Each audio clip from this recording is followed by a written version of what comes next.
Hello बच्चों, चलिए प्रश्न पढ़ते हैं। प्रश्न दिया हुआ कि वर्ग 14 के तत्वों को n प्रकार के अर्धचालक में उपयुक्त अशुद्धि द्वारा अपमिश्रित करके रूपांतरित करना है।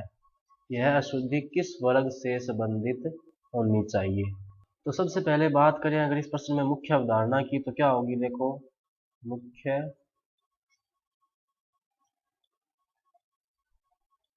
अवधारणा जो इस प्रश्न में होगी वो होगी n प्रकार के अर्धचालक।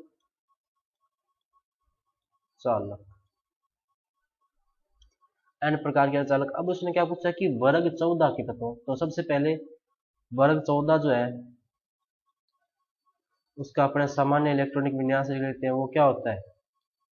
NS2 NP2।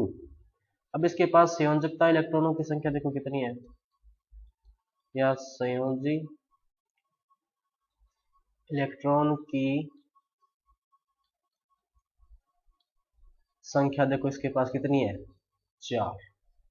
तो अगर अपने वर्ग 13 की अशुद्धि मिलाएंगे, वर्ग 13 की अगर अशुद्धि मिलाएंगे तो इसमें देखो संयोजी इलेक्ट्रॉनों की संख्या कितनी होगी वर्ग 13 में?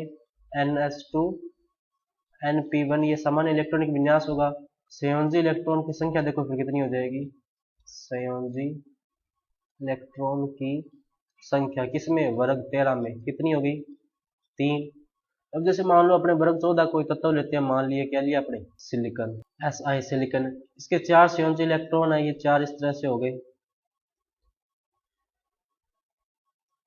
3 और ये क्या हो गया, चौथी संयोजकता।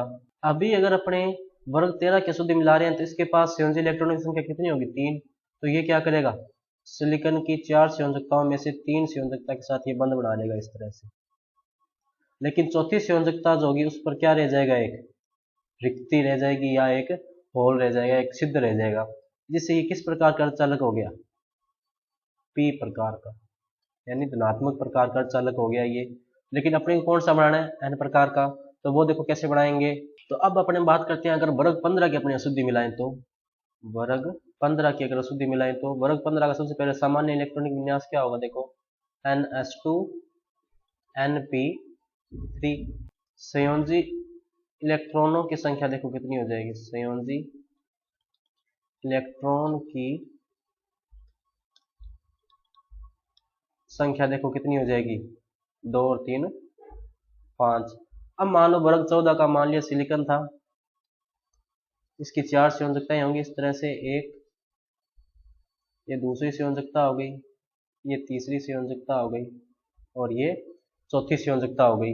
और अपने क्योंकि वर्ग 15 की अशुद्धि मिला रहे हैं, इसके पास 5 संयोजी इलेक्ट्रॉन है तो ये 4 संयोजी इलेक्ट्रॉन इस तरह से इसके साथ बंध बना लेंगे सिलिकॉन की 4 संयोजकता के साथ। लेकिन जो 5वां इलेक्ट्रॉन है वो क्या रह जाएगा, ये इस तरह से मुक्त अवस्था में इलेक्ट्रॉन रह जाएगी। ये क्या हो जाएगा, मुक्त इलेक्ट्रॉन।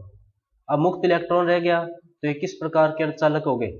एन प्रकार के, एन प्रकार के अर्धचालक। तो बात करें अगर अपने उत्तर की तो इसने क्या पूछा कि वर्ग 14 के तत्वों को n प्रकार के अर्धचालक में उपयुक्त अशुद्धि द्वारा मिश्रित करके रूपांतरित करना चाहिए। अशुद्धि किस वर्ग से होनी चाहिए? तो यह अशुद्धि वर्ग 15 से होनी चाहिए, होनी चाहिए। तो बच्चों ये था आपका उत्तर। मैं आशा करता हूँ आपको समझ में आया होगा। धन्यवाद।